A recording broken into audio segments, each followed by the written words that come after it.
Alright, let's take a look at Isaiah 44 verse 3. It reads, "For I will pour water upon him that is thirsty, and floods upon the dry ground. I will pour my spirit upon thy seed, and my blessing upon thine offspring." I really like this Bible verse. He says, "I will pour my water upon him that is thirsty." Yeah, I will pour my water upon him that is thirsty. You see, the minute we begin to be full of Christ, he stops pouring himself unto us.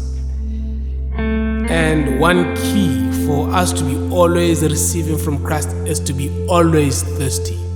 Never have enough of Christ.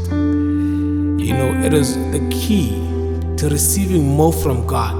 It is being hungry. We have to always be hungry for the Lord, so that God may keep on giving more, pouring out more of his spirit upon us.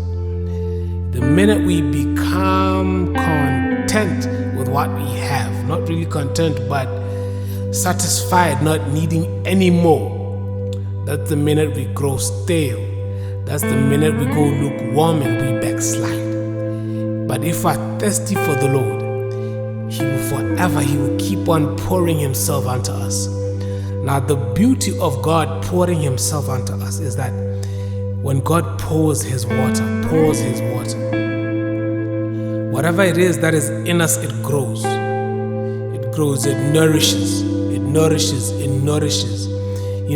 He says the floods upon the dry ground. It means that there's no more dryness. Dryness, it means dryness means a hard time. Dryness means lack. It means, it's unpleasant. It's a desert. It means the wilderness. Dryness, it is a really anti-progress. For us as Christians to avoid dry periods in our lives, we have to be always thirsty for the Lord. We have to call upon the Lord that he may pour himself unto us. He says, "I will pour my spirit upon thy seed."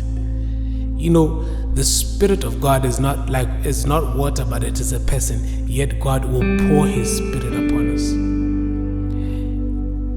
And he says, "My blessing upon thy seed, thy offspring."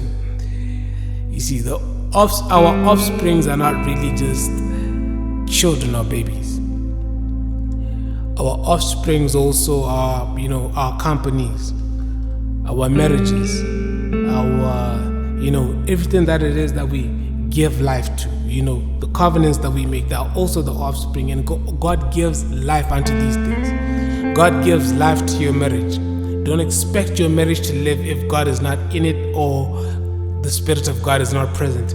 Don't expect your company to make profits and to be alive if the Spirit of God is not in it.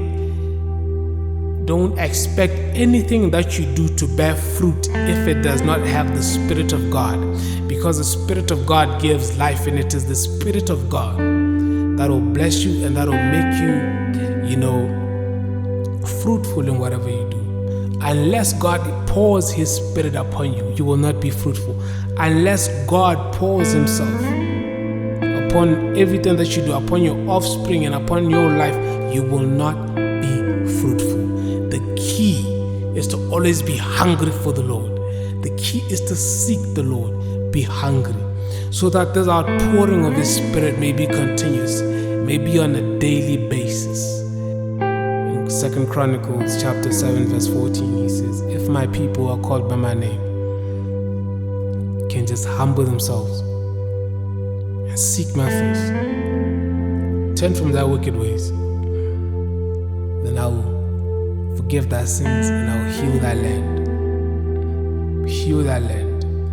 When your land is healed, that's when the flows begin to overflow. That's when the waters begin to pour out.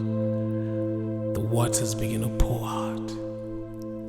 It's fresh waters, living waters. Without the living waters of Christ, nothing lives. Your body without water dies. So is your spirit without the living water, it dies. It says dry bones. Remember the dry bones at the valley? Can these dry bones live? These dry bones can live with the Spirit of the Lord, the waters of God, the living waters. It is these waters that give life unto your spirit.